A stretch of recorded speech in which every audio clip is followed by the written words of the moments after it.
25 गो मिट्टी का खरगोश बना के खरगोश के कलर में पेंट करके किसी झाड़ी में छुपा दूं, इधर से कुत्ता को इंडिकेट करूँ वो कुत्ता मिट्टी के बने हुए खरगोश को कैच करो, तो मिट्टी के खड़हा को कुत्ता कैच करेगा? बिल्कुल नहीं। मिट्टी के चूहा को बिल्ली कैच करेगी? बिल्कुल नहीं। जब मिट्टी के चूहा को बिल्ली नहीं कैच कर रही है, मिट्टी के खरगोश को कुत्ता कैच नहीं कर रहा है, लेकिन हम मानो माटी के हनुमान, शिव, शंकर, दुर्गा, पार्वती, गणेश बना के पेंट पोचारा करके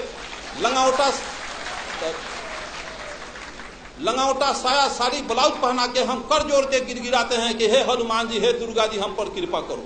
तो हनुमान के पास बैंक बैलेंस है कि 10-20 हजार से कृपा कर देगा? वो माटी के दुर्गा के पास लैंड प्रॉपर्टी है कि पटना में 2-4 कट्ठा रजिस्ट्री जमीन का कर देगा? इसका मतलब हम मानव असल नकल के पहचान करने में कुत्ता बिलाई से भी बदतर हैं। साथियों, आप अच्छी तरह से जानते हैं व्यवहार में, लेकिन ज्ञान के अभाव में हम रियलिटी पर नहीं पहुंच पाते हैं।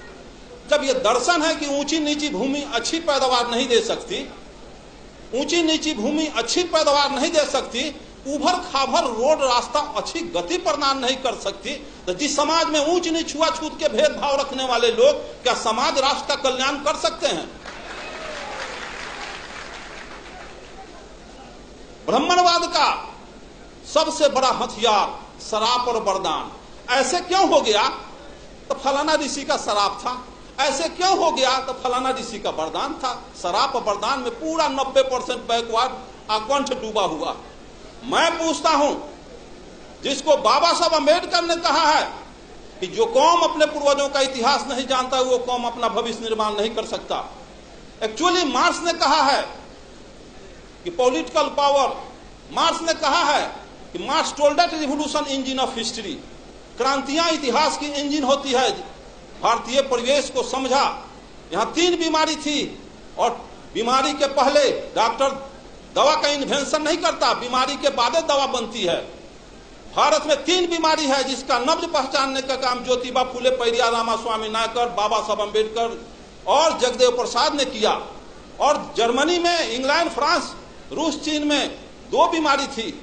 और पूंजीवादी और सामंती व्यवस्था, यहाँ जातीय व्यवस्था भी, ब्राह्मणवादी व्यवस्था भी है। इसलिए यहाँ का मार्क्सवाद बाबा साहब अम्बेडकर, लेनिन, जगदेव प्रसाद। तो मैं पूछता हूं कि जब ऊंची नीची भूमि अच्छी पैदावार नहीं दे सकती, उसी तरह से इतिहास जानो। 712 ईस्वी में अरब के ब्राह्मणवाद का यही तकाजा है, यही बहुत बड़ा कि शिव के त्रिशूल से बचबा, विष्णु के चक्र से बचबा, इंद्र के वज्र से बचबा, यम के दंड से बचबा, लेकिन पंडित जी के शराब से न बचबा। चंद्रलोक पर भी चले जाओगे, धह लकड़ी लेखन जड़ जाओगे। तो 712 इतिहास देखो। 712 ईस्वी में अरब के मोहम्मद बिन कासिम 6000 पलटन लेके सिंध के दाही राजा पर हमला बोल दिया। दाही राजा की 60,000 पलटन धूल चाट के हार गई। 1026 में मोहम्मद गजनी 30,000 फौज लेके पंजाब, राजस्थान होता गुजरात पहुंचा। वहां ब्रह्मण्यवाद के प्रबल दूत सोमनाथ के मंदिर को ध्वस्त कर दिया। 3 लाख क्षत्रिय सेना हार गए। हिस्ट्री में पढ़ा था, सभी देवी देवता सोने चांदी के थे। 80 को खच्चर, गधा, हाथी पर गजनी, सभी शिव, शंकर, दुर्गा, पार्वती को सोने चांदी को ढा के मार मुकदर के कचूमर निकाल के ले गया अफगान। फिर 1193 में गोरी के 12,000 फौज के सामने पृथ्वीराज चौहान के 80,000 फौज धूल चाट के हार गई। सभी मंदिरों को ढा दिया, देवी देवता कबाड़ के ले गया। फिर पानीपत की पहली लड़ाई 1526 में त्राइन के युद्ध में बाबर के 12,000 फौज के सामने राणा संगा की 60,000 फौज धूल चाट के हार गए। तो एक तरफ कहते हो कि शिव के त्रिशूल, विष्णु के चक्र, इंद्र के वज्र, जम के दंड से बचोगे, पंडित के शराब से न बचोगे। तो 712 में हार गए, 1026 में हार गए, 1193 में हार गए, 1526 में हार गए। देश गुलाम हो गया, देवी देवता लूट गई, बहु बेटी लूट गई, मार के गजरा मुल्ली की तरह काट दिया गजनी। और किसी को शराबना नहीं था कि गजनी गोरी को अंग्रेज को शराब देता तो बॉर्डर के वही पर लकड़ी लेखन धो जड़ जाता। तो ये शराब किसके लिए? ये तो कोयरी कुम्हार कानू कलवार तो यहाँ मुल्हर पर फंसौले बारी, गुह गोबर खिया के, अब पेशाब पिला के, यही हमारा दही चूड़ा खिलाएगा, यही दान दक्षिणा देगा, चलो उससे तक शराब। मैं पूछता हूँ कि इस रास्ते से बिजली की तार गई है, इसमें करंट प्रवाहित हो तो उसको तार को छुएगा आज तो करंट आज मारेगा कि 6 महीना के बाद मारेगा? तो जब सोमनाथ के मंदिर में सोने चांदी के देवी देवता गजनी के बाल नहीं टेढ़ कर सका तो गिट्टी छड़ सीमेंट का हनुमान मेरा बयाना बिगाड़ क्या देगा?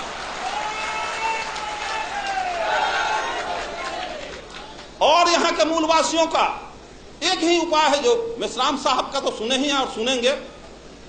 जिस स्थिति में आर्यों के पोजीशन में हैं, आर्य जिस पोजीशन में हैं, सिर्फ वही पोजीशन जो पोजीशन सर्प और चूहा का है। सर्प जाता है चूहे के बनाया हुआ घोंसला में, घर में, बिल में प्रवेश करता है और घरवैया को, उसके बाल बच्चा को भी खा जाता है, उसको भी खा जाता है और घरवो दखल कर लेता है। उसी तरह से यहाँ के आर्य बाहर से आया और यहाँ के मूलवासी घरवैया को खा गया, आज भी खा रहा है, घरवो दखल कर लिया, 90% बैकवर्ड गुलाम बना हुआ। इसको सोचना होगा, समझना होगा, जानना होगा। दुनिया के सारे लोग ब्राह्मणवाद के अतिक्रम को समझ गए कि यहाँ के बैकवर्ड मूलवास अनुसूचित जाति के लोग नहीं समझे। 1945 में हिरोशिमा नागासाकी पर परमाणु बम गिरा तो ब्रिटेन के प्राइम मिनिस्टर चर्चिल का हृदय पिघल गया कि हिरोशिमा में, जापान में लाखों आदमी के निधन पर। तो इंटरनेशनल कमेंट किया चर्चिल और कहा कि हम अमेरिका को समझदार समझते थे, लेकिन अमेरिका समझदार नहीं निकला। किसी राष्ट्र को बर्बाद करना था तो परमाणु बम काहे लगी जाया? भारत से 4 ब्राह्मण लेकर जापान में बसा देता, उसका सर्वनाश कर देता। तो 4 ब्राह्मण किसी राष्ट्र को बर्बाद कर सकता है। और जिस देश में घरे घरे ब्राह्मण बसा, अगुआड़ा पछुआड़ा ब्राह्मण मरवा गाड़ के छोड़ जात, सत्यनारायण झूठनारायण अंगना में बोला करके अपन कार्य को संपादित करता है, उस देश के बैकवर्ड को कभी कल्याण होने वाला है? पिछड़ा का कल्याण होने वाला है? जब 1919 में ब्रिटिश सरकार अधिनियम 7 के तहत ब्राह्मणों को जज बनने पर प्रतिबंध लगा दिया और यह कहा कि इनके अंदर न्यायिक चरित्र नहीं होता है, तो ब्राह्मण के सारे अतिक्रम को अंग्रेज मुगल समझ गए, लेकिन यहाँ के मां आज तक मूलवासी नहीं समझे हैं, जिसका नतीजा 90%